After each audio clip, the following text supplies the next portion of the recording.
అంటే ఇప్పుడు మీరు ఏం చెప్పదలుచుకున్నారు ముఖ్యమంత్రి గారు?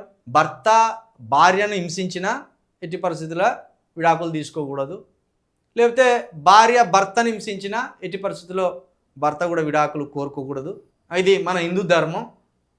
అంటే ఈయన మళ్ళా వెనుకడికి తీసుకుపోతాడు. ఒకటి మనకు ఒక ధర్మం ఉండే, సతీ సగమనం అనే ఒక ధర్మం ఉండే. ఏంటిది ఆ ధర్మం? భర్త చచ్చిపోగానే వెంటనే భార్యను కూడా చితి మీద వేసి కాల్చేసేటోళ్ళు. మెల్లమెల్లగా వీళ్ళ ఆలోచనలు ఎక్కడికి పోతున్నాయో మీరు చూడండి. రాజ్యాంగము ఒక హక్కును కల్పించింది మనకు. భార్యాభర్తలకు డిఫరెన్స్ వస్తే, విభేదాలు వస్తే, జీవితం చిన్నది కాబట్టి ఈ జీవితాన్ని రోజు అష్ట కష్టాలు పడుతూ, రోజు బాధలు అనుభవిస్తూ, ఇష్టం లేకపోయినా మొగడు పెళ్ళాలు కలిసి ఉండకండి, మీ ఇష్టాలకు అనుగుణంగా మీరు రాజ్యాంగబద్ధంగా చట్టబద్ధంగా విడాకులు తీసుకొని ఎవరి జీవితాలను వాళ్ళు స్వేచ్ఛగా అనుభవించండి, స్వేచ్ఛగా జీవించండి అని. కానీ వీళ్ళు ఏం చెప్తాను చూడు, ఇంత పెద్ద వ్యక్తులు, ముఖ్యమంత్రులుగా ఉన్న ఈ ఇంత పెద్ద వ్యక్తులు మతానికి అంటగట్టి, స్వేచ్ఛను మతానికి అంటగట్టి విడిపోతారా అండి? మీరు కలిసి ఉండాలి కదా.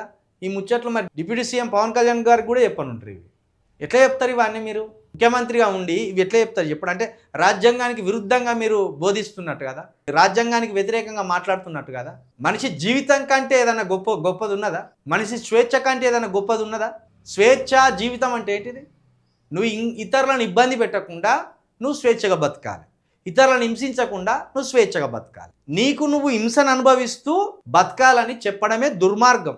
ఇంత మోడర్న్ యుగంలో హింసను అనుభవిస్తూ, మానసిక హింస కావచ్చు, శారీరక హింస కావచ్చు, ఆర్థికపరమైన హింస కావచ్చు, ఇవన్నీ భరిస్తూ భార్యాభర్తలు కలిసి ఉండమని చెప్పడమే దుర్మార్గం. ఆర్థిక ఇబ్బందులు వస్తే భార్యాభర్తలు సర్దుకొని బతకమని చెప్తే అది వేరు. కానీ భర్త భార్యను కొట్టే, భార్య భర్తను హింసించినా కలిసి ఉండాలండి. విడిపోతారా అండి? అది ఇదే బ్రాహ్మణవాదం అంటే ఇదే. ఇష్టం లేకపోయినా సంసారం చేయాలి, ఇష్టం లేకపోయినా ప్రేమించాలి, ఇష్టం లేకపోయినా సచ్చుకుండా నాతోటే ఉండాలి. ఇదే బ్రాహ్మణవాదం. దీన్ని హిందుత్వానికి అంటగట్టి చెప్తాను ఆయన.